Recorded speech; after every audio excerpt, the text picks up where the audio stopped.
पाटील यांच्या संदर्भातली मोठी अपडेट ते देखील आघाडीवर आहे। 250 जागांचे कल साम टीव्हीच्या हाती आलेले आहे। महायुती 132 जागांवर तर महाविकास आघाडी 116 जागांवर आघाडीवर आहे। अगदी आणखीन महत्त्वाची बातमी आपण बघतोय, महायुती 132 जागांवर आघाडी घेतलेली आहे, तर मवियानं देखील मोठ्या प्रमाणात आघाडी घेतल्याचं दिसतंय।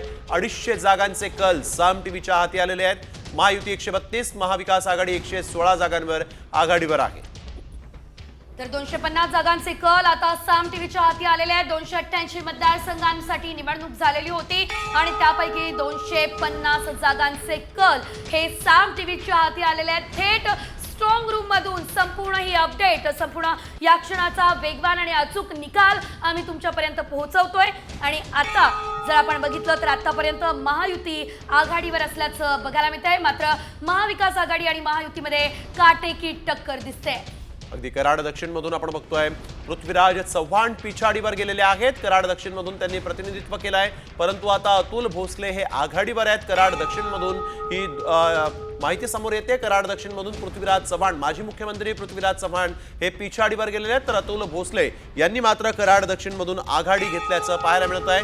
आणखीन एक महत्त्वाची बातमी, कन्नड मधून हर्षवर्धन जाधव हे आघाडीवर आहेत। पती पत्नीमध्ये सामना इथं होता। तुळजापूरमध्ये राणा जगजित सिंग पाटील यांनी ही आघाडी घेतलेली आहे। भोरमधून संग्राम थोपटे हे सध्या आघाडीवर आहेत। राज्याचं चित्र आपण पाहूया, त्यावेळेस 254 जागांचे कल हाती आलेले आहेत महाराष्ट्रामध्ये, आणि त्यामध्ये आपण बघतोय की 85 जागांवर भाजप, 49 जागांवर काँग्रेस, तर तुतारी हा राष्ट्रवादी शरद पवार यांचा पक्ष 35 जागांवर, आणि अजित पवारांच्या राष्ट्रवादीला 21 जागा, तर उद्धव ठाकरेंच्या शिवसेनेला 32 जागा राखण्यात इथं यश आल्याचं दिसतंय। अर्थातच हे कल आहेत, हा काही निकाल नाही, अद्याप निकाल समोर आलेला नाहीयेत, परंतु पहिल्या कलानुसार आपण बघतोय भोरमध्ये संग्राम थोपटे आघाडीवर आहेत, सोबतच तुळजापूरमध्ये राणा जगजित सिंग पाटील देखील आघाडीवर असल्याचं दिसतंय।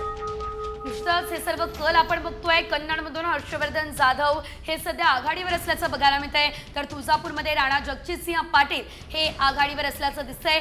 भोर या मतदारसंघातून संग्राम थोपटे हे सध्या आघाडीवर आहेत। सध्या हे सर्व कल हाती आलेले आहेत। पहिलीच फेरी ही सध्या सुरू आहे। ईव्हीएमच्या मतमोजणीला सुरुवात झालेली आहे। 9 वाजलेले आहेत। साधारणतः 1 तास हा मतमोजणी सुरू होऊन उलटलेला आहे। दुपारी 3 वाजेपर्यंत संपूर्ण राज्यभरातलं चित्र स्पष्ट होण्याची शक्यता आहे। मात्र सध्या हे जे कल आपण बघितले तर त्या कलांच्या नुसार महायुती 132 जागांवर आघाडीवर दिसतीये, तर महाविकास आघाडी मात्र 118 जागांवर सध्या आघाडीवर दिसतीये। त्यामुळे दोघांमध्येही काटेकी टक्कर सध्या बघायला मिळते। मोठा फरक या ठिकाणी दिसत नाहीये। सध्या 261 जागांचे कल हे आता साम टीव्हीच्या हाती आले। काँग्रेसला या ठिकाणी 46 जागा, भाजपला 87 जागा, ठाकरेंच्या सेनेला 34 जागा या ठिकाणी मिळताना दिसत आहे, तर शिंदेच्या शिवसेनेला 26 जागा या सध्या मिळताना दिसत आहे। अगदी महत्त्वाची बातमी आपण बघतोय, माढ्याचे अपक्ष रणजित शिंदे हे आघाडीवर आहेत। अपक्ष जे होते रणजित शिंदे यांनी दोन्ही पक्षांना, दोन्ही युती आघाड्यांना टेन्शन दिलं होतं, आणि आता त्यांनी मात्र इथं मतांमध्ये आघाडी घेतलेली आहे। अजित पवार 3000 मतांनी पुढे आहेत। आणखीन एक महत्त्वाची बातमी, बारामतीत अजित पवार हे आघाडी घेत आहेत। 3000 मतांनी अजित पवार हे सध्या बारामतीत पुढे असल्याचं दिसतंय। बारामतीमध्ये अजित पवार हे युगेंद्र पवारांसमोर लढत होते, आणि आता मात्र उपमुख्यमंत्री अजित पवार यांना 3000 मतांची आघाडी मिळालेली आहे। निश्चितच अजित पवार हे सध्या आघाडीवर दिसत आहे। आतापर्यंत आपण बघितलं तर अजित पवार हे पिछाडीवर दिसत होते, मात्र आता तब्बल 3000 मतांनी अजित पवार हे सध्या पुढे दिसत आहे। युगेंद्र पवार आणि अजित पवार यांच्यामध्ये या ठिकाणी हाय व्होल्टेज सामना झालेला होता, मात्र अजित पवार हे सध्या 3000 मतांनी आघाडीवर असल्याचं बघायला मिळतंय। तर लोकसभेमध्ये सुप्रियाताई आणि विधानसभेमध्ये दादा असंच या ठिकाणचं गणित असणार हा अंदाज बांधला जात होता, मात्र सध्या केवळ हे कल हाती आलेले आहे। पहिल्या फेरीतले कल, दौंडमध्ये राहुल कुल 4836 मतांनी पुढे आहेत। दौंड या मतदारसंघातून हा मोठा निकाल, राहुल कुल हे 4836 मतांनी पुढे दिसत आहे। दौंडमध्ये राहुल कुल यांनी 4836 मतांची या ठिकाणी आपण बघतोय लीड घेतलेली आहे, आणि ते इथं दौंडमध्ये राहुल कुल भाजपचे पुन्हा एकदा पुढे आलेले आहेत।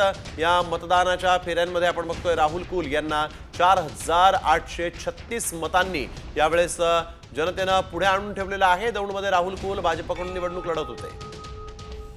निश्चितच आंबेगावमध्ये देवदत्त निकम 141 मतांनी सध्या आघाडीवर असल्याचं बघायला मिळत आहे। आंबेगाव या मतदारसंघामध्ये देवदत्त निकम हे 141 मतांनी आघाडीवर असल्याचं सध्या बघायला मिळत आहे। आंबेगाव या मतदारसंघामध्ये अतिशय चुरशीची लढत ही बघायला मिळालेली होती। आणखी एक मोठी बातमी सध्या समोर येते ती देखील बघूया, ती म्हणजे चांदवड देवळामधून केदा आहेर हे आघाडीवर दिसत आहे। दिंडोरीमध्ये नरहरी झिरवाळ हे सध्या आघाडीवर आहेत, तर चांदवड देवळा या ठिकाणी केदा आहेर हे आघाडीवर आहे। तर केदा आहेर जर चांदवड मतदारसंघामध्ये जिंकले तर त्यांची देखील यंदाची ही तिसरी टर्म असणार आहे।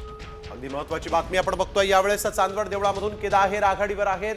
यावेळेसची महत्वाची बातमी, दिंडोरीमध्ये नरहरी झिरवळ यांना देखील इथं बंडखोरीचा सामना करावा लागला होता आणि आता मात्र नरहरी झिरवळ हे आघाडीवर आहेत। राष्ट्रवादी अजित पवार गटाकडून ते निवडणूक लढवत आहेत आणि नरहरी झिरवळ हे या ठिकाणी आपण बघतोय आघाडीवर असल्याचं पाहायला मिळत आहे। दिंडोरीमध्ये नरहरी झिरवळ हे आघाडीवर आहेत। तर चांदवड देवळा या मतदारसंघामध्ये केदा आहेर हे आघाडीवर असल्याचं बघायला मिळत आहे। केदा आहेर यांनी या ठिकाणी टफ फाईट दिलेली होती, मोठ्या प्रमाणात प्रचार केलेला होता आणि आता केदा आहेर हे सध्या आघाडीवर असल्याचं बघायला मिळतंय। तर दिंडोरी या मतदारसंघामध्ये नरहरी झिरवळ हे सध्या आघाडीवर आहे। या क्षणाचे हे महत्त्वाचे कल हे सर्वात आधी तुम्ही साम टीव्हीवरती बघतोय।